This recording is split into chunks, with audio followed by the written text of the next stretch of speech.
Yo man, danger, danger. Be safety. A list of all my channels. Yeah, this is my channels.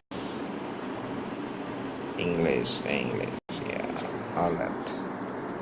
So this me, Sivasasan.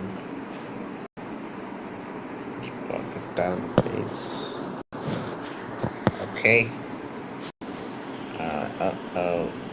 30 minutes. Hey, this guy, I'll listen to this guy. You got to listen to him. Whatever it takes to get you to try harder, read more, set your goals, and go for it. Go for it. Go for it. Here's the next attitude disease. Overcaution.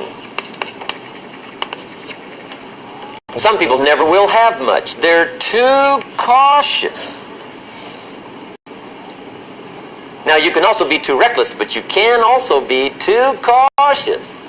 This is called the timid approach to life. I'm timid, man. And my caution was always the risk. Risk used to drive me right up the wall. I used to say, what if this happens? Yes. It's called the language of the poor.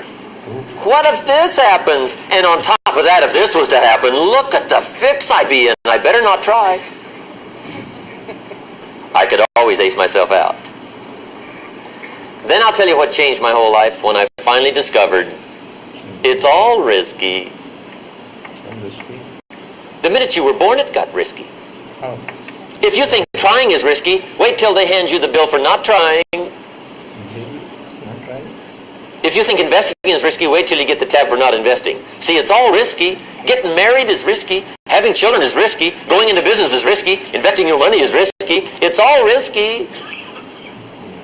I'll tell you how risky life is. You're not going to get out alive. That's risky. The Englishman says, well, if that's the way it's going to work out, let's give it a go. Right, that's what it's for. Give it a go.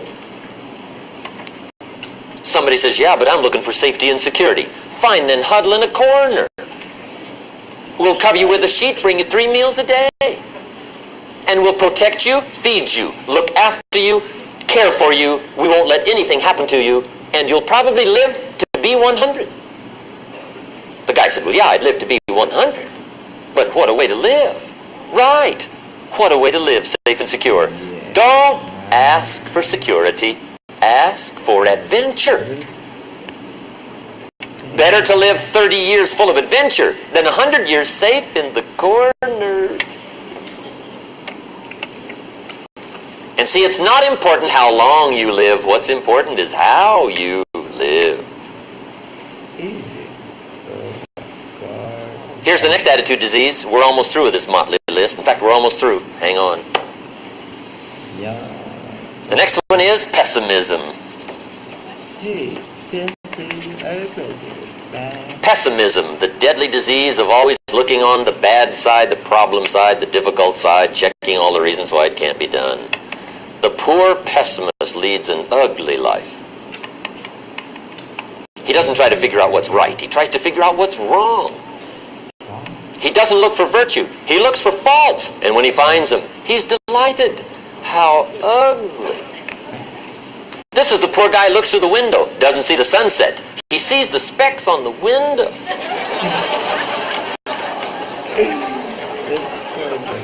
And this is the poor guy, right, who rushes up, takes such leave of his senses. This guy rushes up and he says, I've got 5 good reasons why it won't work.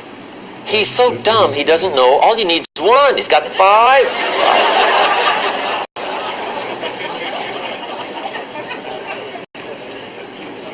To the pessimist, the glass is always half empty.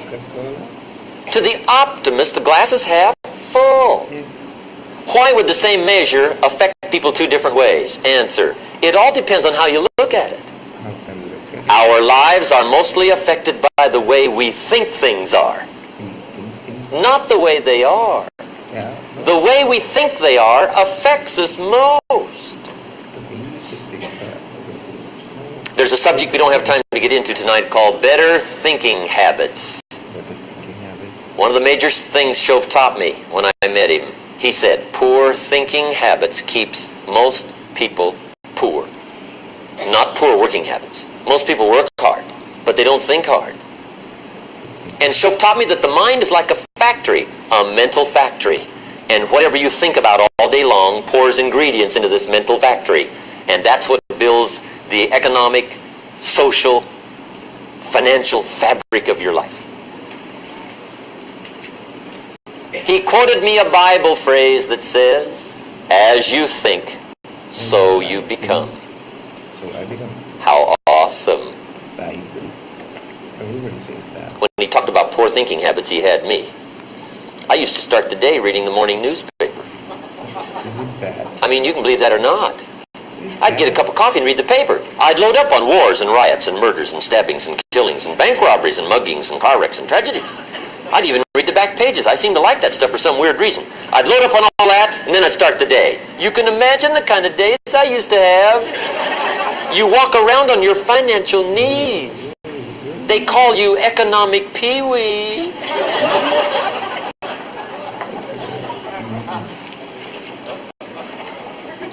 The guy says, I want to be a great leader. Yes. Wonderful. The first thing we do is follow him to his house. When we get there, we walk in and check his library, number one. Somebody says, well, why check his library? The reason is because what a man reads pours massive ingredients into his mental factory, and the fabric of his life is built from those ingredients. You would not believe what some people have got in their house to read. You would not believe. One of the best dressed up words I know for a lot of it is trash. Can you imagine dumping a barrel of trash into this mental factory every day and coming out with a rich, dynamic, positive life? It can't be done. You might as well try making a cake with cement. Cake with cement? Wow, good idea. The kids back in Danbury, Connecticut, high school, they're asking me questions one day. I'm talking to the kids. Kids got good questions these days. One of them said to me, Mr. Rohn, how do you build the good life? I said, it's simple. It's not easy, but it's simple. Here's how you build anything. Select the right ingredients, keep out the wrong ingredients, and it starts with thought. Everything starts with thought. Okay. So you must be wise and careful what you think about, because that starts everything. Whoa, that's interesting. You got to be wise and careful.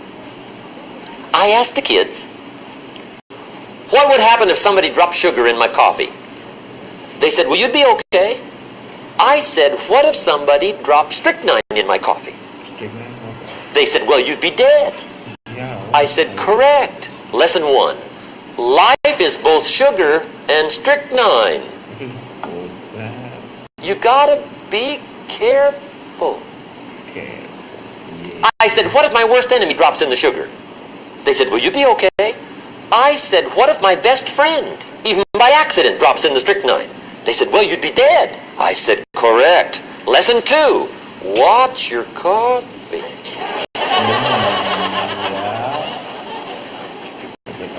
You got to be careful. See, it doesn't matter who hands you the bad stuff. It doesn't matter where you get the bad stuff. It'll still do its damage on your bank account. Wherever you get it. Mr. Shof gave me one of the greatest phrases when I first met him when he said, Jim, every day stand guard at the door of your mind. How important. Stand guard at the door of your mind. And you decide what goes into your mental factory. Don't let anybody just dump anything they want to in your mental factory, because you've got to live with the results. Yeah, I got that. Okay, here's the last disease, and we're through with this list. In fact, we're almost through. Hang on. The last subject is very brief. The last disease, but this one is deadly. Engage in this one, indulge in it even slightly, and you might as well forget the future, because it's going to forget you. Complaining, crying, whining, griping. A Bible word called murmuring. See, that'll ace your future.